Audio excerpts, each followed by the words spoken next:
Morning. A few points of discussion for today. As many of you probably saw or read today, that yesterday the CDC, Center for Disease Control, officially voted as to the sequencing of vaccines, and as we thought. The way they voted is that nursing home residents, and they say nursing home residents, but what they really mean is that long-term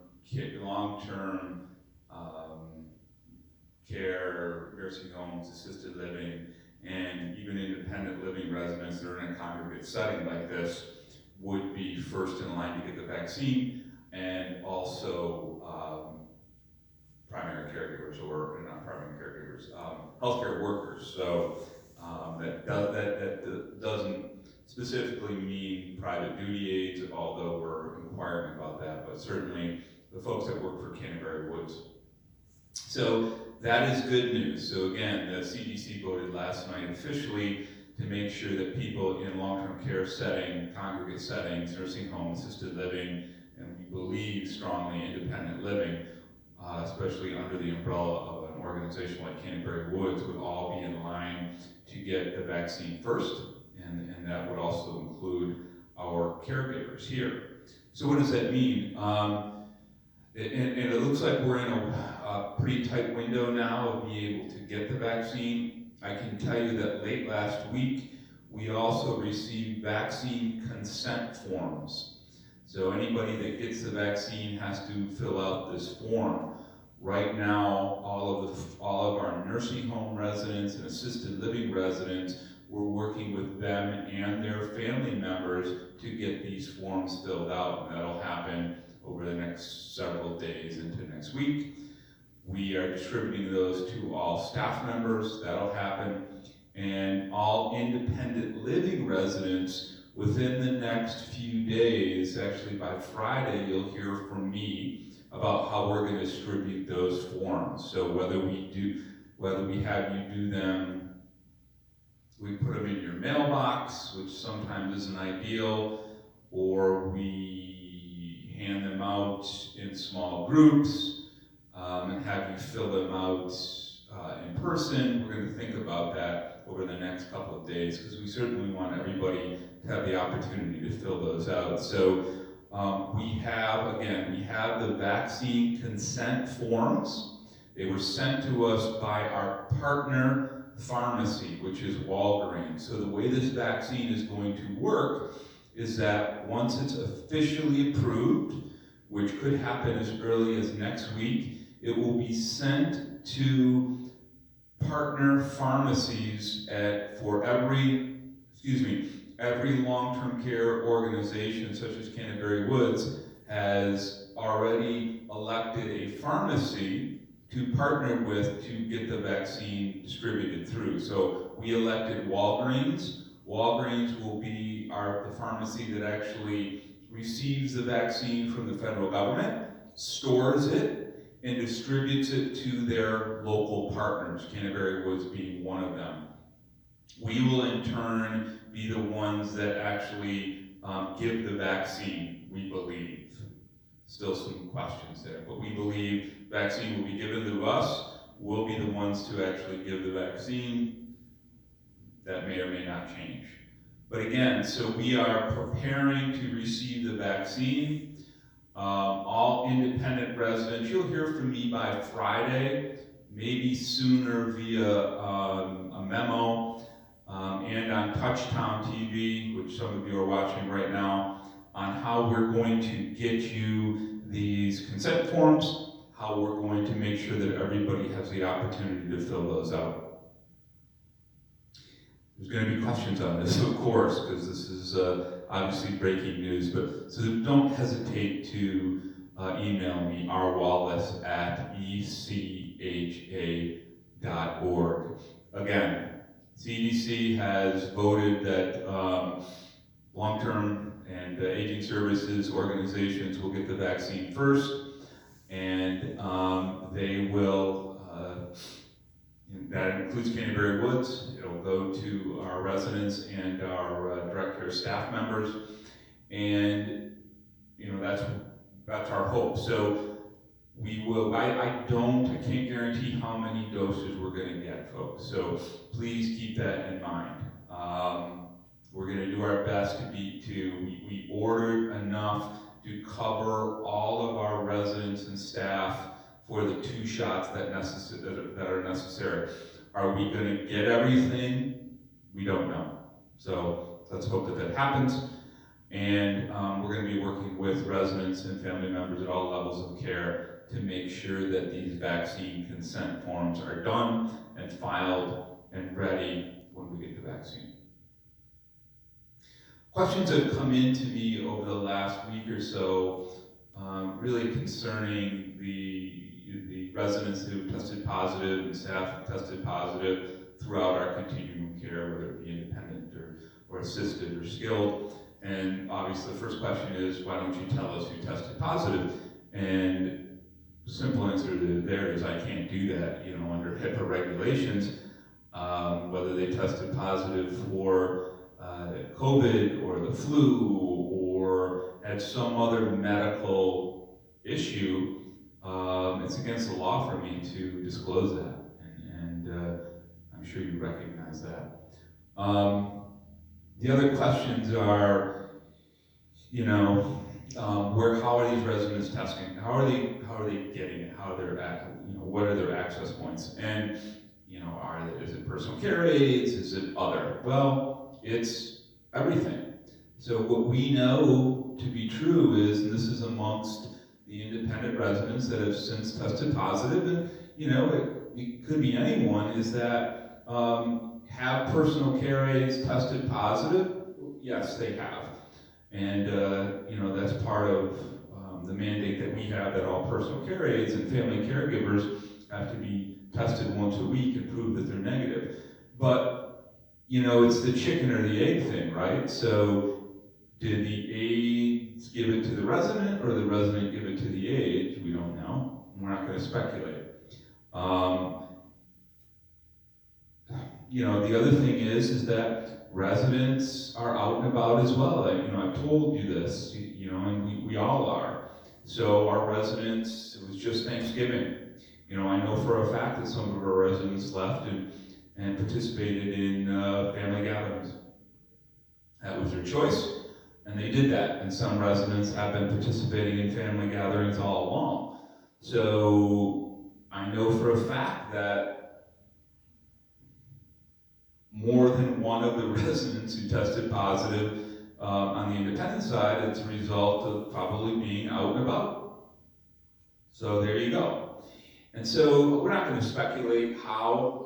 We're just going to be how these residents tested positive. We're just going to continue to, drum home the fact that this is a very contagious disease, as we all know. And this is something that you can get from a multitude of different avenues. And it is rampant in our community. So we're not going to point fingers. We're just going to say to everybody, please do your own individual due diligence. Whether you're here at Canterbury Woods or whether you're out in your own house or in the community, make good choices. The other question was, is it safe on the independent side to walk the halls, to go get your mail, to go get coffee? And to that, I would say it's as safe as it can be. I mean, we do a tremendous amount of cleaning. All the cleaning agents that we use from the housekeeping side are designed, the sprays that we use are designed to kill the virus on flat surfaces and so on. So anything that you're going to touch is all cleaned by special virus killing agents that we have. As long as you're not congregating together in different areas close to each other without your masks, I would speculate that walking around Canterbury Woods every day is far safer than going to Wegmans or Walgreens or to your doctor's office, where you're inevitably going to be in much closer contact with the general public, and inevitably going to be touching things that many more people have touched that haven't been regularly sanitized. Not because these providers or these agencies, Wegmans, etc., don't want to. It's a sheer numbers game. Everybody's going to the grocery store, everybody's going to the pharmacy, and so on, and it can't be a perfect setting. I would argue that Canterbury Woods as a community is exponentially safer for our residents to walk through and go get coffee or go get breakfast items or go to the mailbox, et cetera, than even going to the grocery store. So that's my long answer to that. On the very unfortunate side, we did additional testing in skilled nursing today. We have registered 6 more positive cases of COVID within our nursing home. That brings total in-house residents that we are treating for COVID right now at 12. And we've had 14 cases overall. Of course, I reported on Monday that we had a resident pass away, and we currently still have a resident that is in the hospital, but I understand that person is stable and doing well. So right here, you're hearing me say today, we have 6 additional cases from our testing this morning. We have 12 total COVID positive residents in our nursing home. I can tell you that if you've been in the nursing home, we have 2 wings. We have a north wing and we have a west wing. Every single one of our positive cases have come off the west wing, which is where they started, where the first residence was when it happened, or when they tested positive, and where it's kind of grown from. So if you want to look, at any positives, we are isolating the virus to one area. We're working very, very hard to continue doing that. As of now, that has been effective. We are also, when we get positive residents in the nursing home, they're really all being pushed kind of towards one area, so that all 12 people right now are being or have been in rooms that are next to each other. They are not scattered throughout the nursing home. And certainly nobody that's positive is on our north wing. Everybody that's positive is in one particular section of the west wing. And we do that obviously to concentrate exposure, to make it easier for staff to care for that person, to make it easier all around for us to try to limit as best that we can this virus from continuing to spread.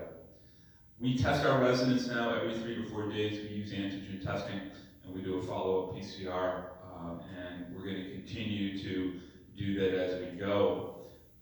Right now, as I said, we have 20 plus staff members that are out that have tested positive. We continue to have some come back, which is a good thing. We haven't had any staff members that have gotten extremely ill from the virus, which is a wonderful thing as well. And let's hope that all of them come back with a speedy recovery. We have not had any additional positive cases in Independent. So right now we have 5. So far we've had 5 positive cases here in Williamsville on the Independent side, and 1 at Gates Circle. And that number has not increased since late last week. So let's continue to hope that that doesn't increase. And if it does, we'll continue to do the contact tracing that we've been doing, et cetera, et cetera. But that number has remained a constant here for a few days. And we're going to work extremely hard to make sure that that continues to be at a very low level. I'm sure people are going to have questions for me. You can certainly email me, rwallace@ech.org. There's a lot going on right now. We're trying to stay on top of it all. I know of particular interest to our independent residents is going to be the vaccine, and particular interest to all of our residents, skilled, assisted, independent, family members, is going to be the vaccine. It's going to be the timing of it all. It's moving fast, and I will update you now every Monday, Wednesday, and Friday, and let's hope that it continues to move fast, and it's something that we can look forward to here later this month. Thank you.